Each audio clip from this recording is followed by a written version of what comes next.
Welcome to Confessions of Being Fabulous, where we live, we learn, we grow.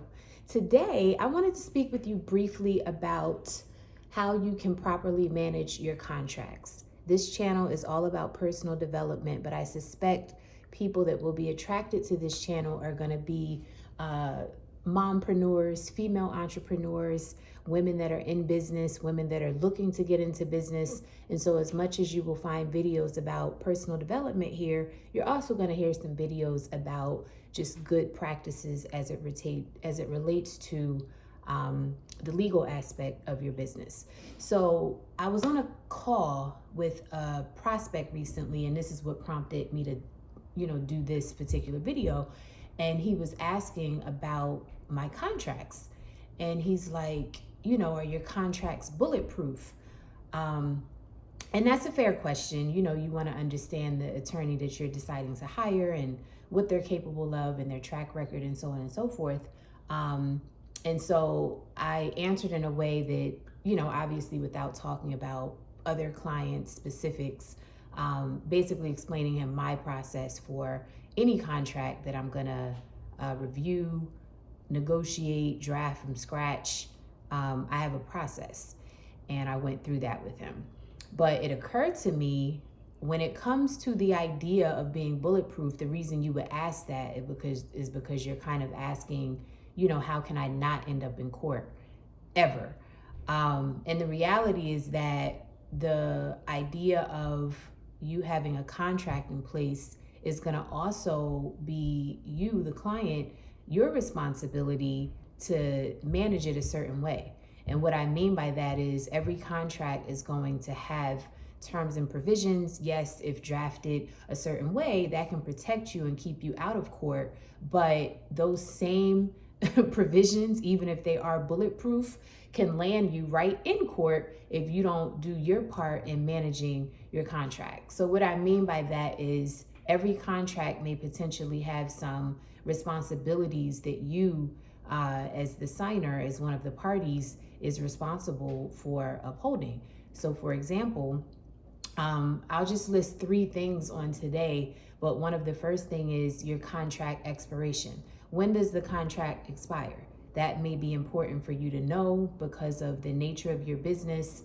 You may decide that you are going to, after a 12-month run with a potential service provider and it's not working out well, whatever the case may be, that you're going to, at the close of the expiration date, you're going to call it quits. Well, you need to know, did the expiration date say that the term ends 1 year from, April 3rd, 2023, meaning now it's over April 3rd, 2024? Or did it say that it's over within a year so long as within 30 days you've provided written notice, or sometimes it'll just say notice in a certain form, email, physical mail, whatever the case may be? Do you know which is which? And if so, do you have behind the scenes your operations in place so that you can catch it and do what you need to do to make sure you can appropriately say that this contract has now expired? You see what I'm saying? So that is a responsibility that now passes on to you. After I deliver the contract, I was diligent. I put the language in there. I put it in order for, the contract expiration to be automatic, that there has to be some triggering event if that's something that you wanted.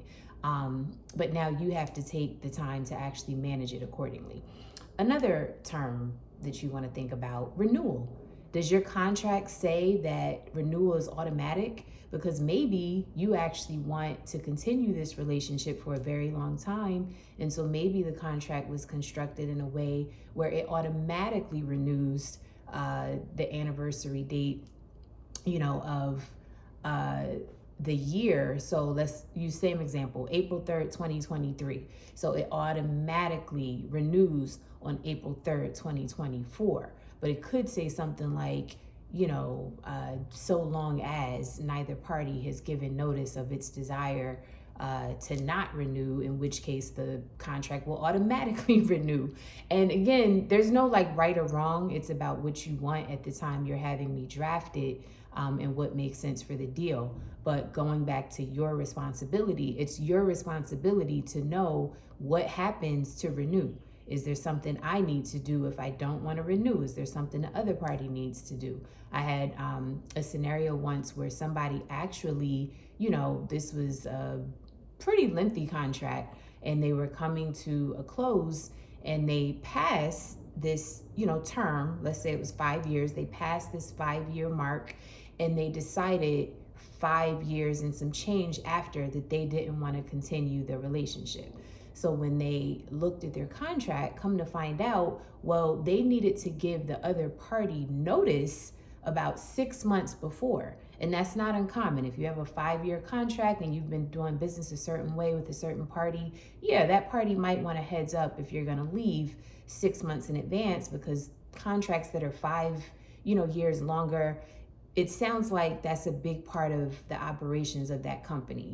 You're a big part of the operations of that company if you have a contract with them for 5 years. So you want to be able to know that, in order for me to end this relationship 6 months prior to, I need to have whomever, even if it's yourself, but you need to have a letter prepared, or you need to have an email sent, whatever, based on how the contract is written.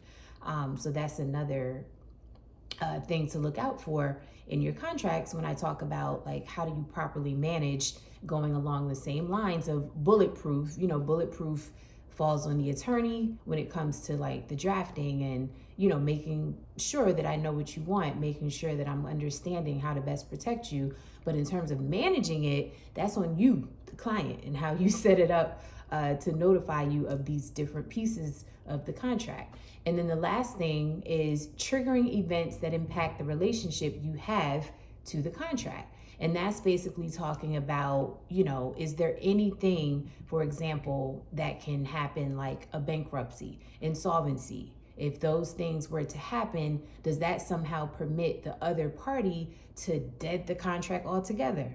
That's not uncommon. Sometimes that might be in there, again, for reasons that are going to be different from deal to deal, but that could be in there. So those are just examples, but I felt like it would be prudent and helpful to share not those specific things, exclusively, but just the idea around contract management. So many people have their contracts drafted or negotiated, or you may be presented with a contract, and so you're diligent in the part of hiring the attorney so that you can make sure you have the best language possible, but you may not be as diligent in managing the contract once you have gotten it how you want it to be. You now have to take those contracts, and they do have contract management software. I won't endorse any here.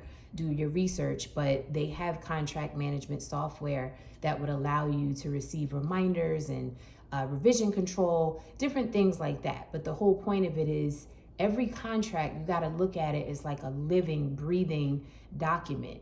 It's interwoven into your business practices. So you want to treat it as such. So just because you get a contract from an attorney that may be bulletproof, at the time you get it, it may not be bulletproof now if you're not following the terms and conditions, if you are not doing certain things that you need to do to get out of the contract, if that's your desire, if you are completely unaware as to what it takes to renew and perhaps you don't want to renew, or maybe you do want to renew, if you are completely unaware that there's an assignability clause that says that you may not assign this contract without prior consent from the other party, but you're assigning contracts, you're hiring subcontractors, all of these things are the reasons you may end up in court, not because I didn't do my part. So just wanted to share that. Hopefully it is helpful, and hopefully it will start you on a journey, if you haven't already started, on looking at your contracts and picking apart the language that may need to be picked apart so that you can manage your operations behind the scenes to reflect that information right when you need it. So that's where reminders become handy, automated triggering events, something that you can set up. I'm not a tech person that can set it up for you, but there's plenty of software nowadays that can set these things up so that you get the information when you need the information. All right, so this was a legal video. I don't do enough of these, but this is also a part of this channel. So I just have to build up this repository of videos, if you will. But hopefully that's helpful. I wish you lots of fun, laughter, abundance in your life. Peace.